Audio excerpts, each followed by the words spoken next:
Assalamu alaikum.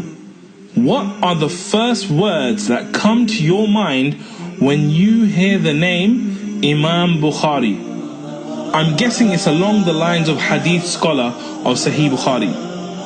What about when you hear the name Khalid bin Walid?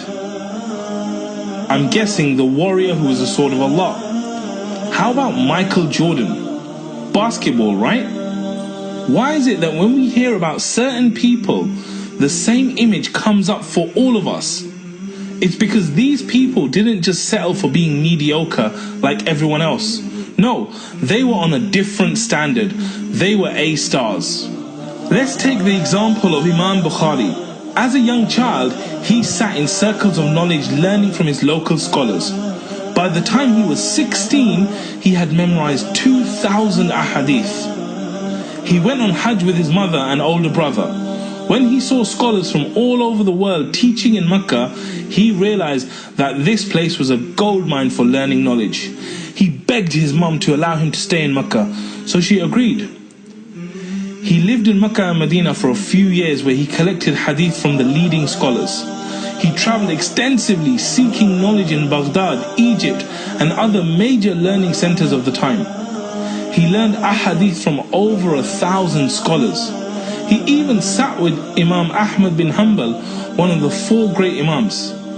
The interesting thing about Imam Bukhari is that as he compiled ahadith, he raised the bar. He had far stricter rules than any other hadith scholar for accepting a hadith as authentic. For every hadith, he studied in depth the lives of all the people in the chain of narration, and he paid meticulous attention to detail when he compiled the ahadith. For every single hadith out of 7,000 he placed in his Sahih Bukhari, he performed 2 rak'ah of prayers for istikhara. This hadith collection took him 16 years to complete. His greatest work, Sahih Bukhari, is universally considered the most authentic collection of ahadith. In fact, it's recognized as the most authentic book after the Quran. Think about that. This means his book is considered the most authentic book ever written by mankind. As a result of his incredible effort, we can now learn about the words and actions of the Prophet ﷺ even 1400 years after his life. Imam Bukhari is an amazing example of someone who achieved mastery. But do we all need to reach that level? After all, what's wrong with being average? The issue is that if we love Allah, then we should love what Allah loves. So what is that? The Prophet ﷺ said, "Verily Allah loves excellence in all things." Allah wants us to reach that level of ihsan, excellence. From the hadith we know that ihsan is to worship Allah as if you see Him. And if you do not see Him, then know that He sees you. In practical terms, this means you doing your best because you know Allah is watching. Don't worry, this doesn't mean you have to be perfect, because perfection is only reserved for Allah. But it does mean that if you want to have the most fulfilling life and truly aim for Jannatul Firdaus, the highest level of paradise, then being average can't be your standard. Now most people can raise their standard for a moment and then slip back to being average. Have there been times in your lives where your concentration in prayer spiked up, but after coming down from the high, it stays low? Mastery is not about being a one-hit wonder. It is to stay consistently in the state of ihsan.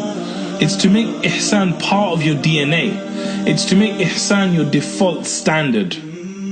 So what can you do to reach mastery in any area of your life?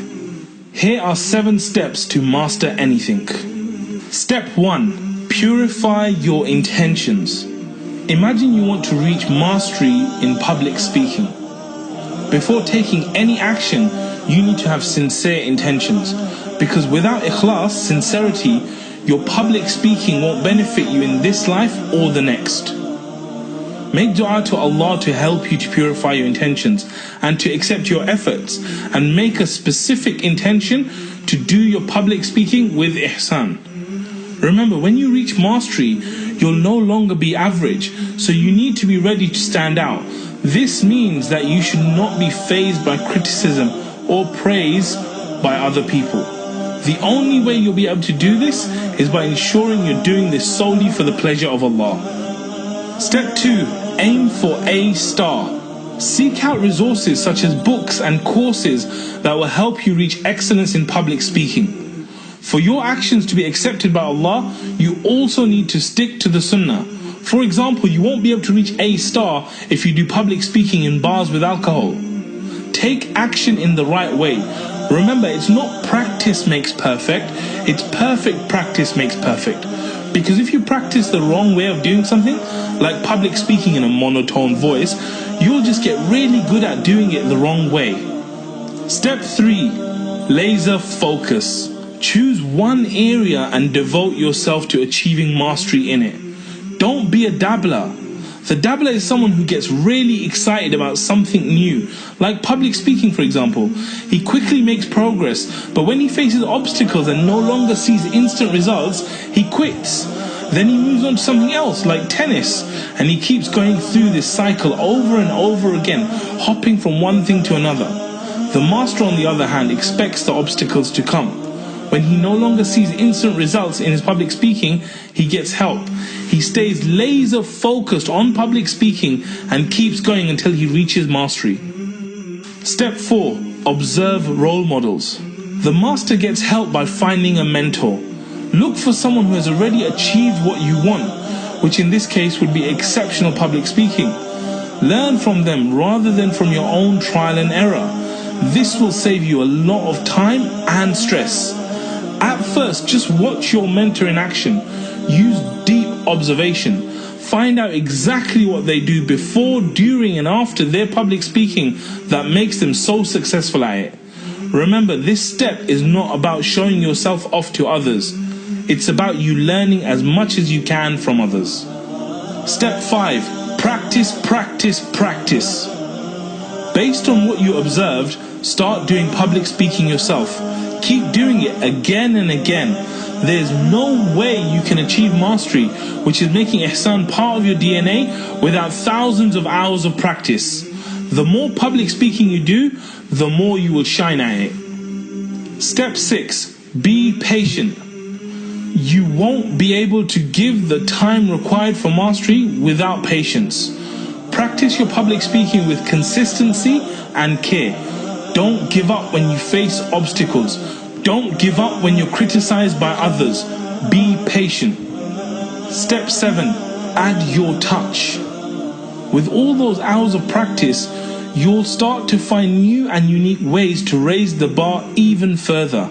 Add your own personalized touch to take your public speaking to an exceptional level. And this is when you reach mastery, when ihsan, excellence, has become part of your DNA.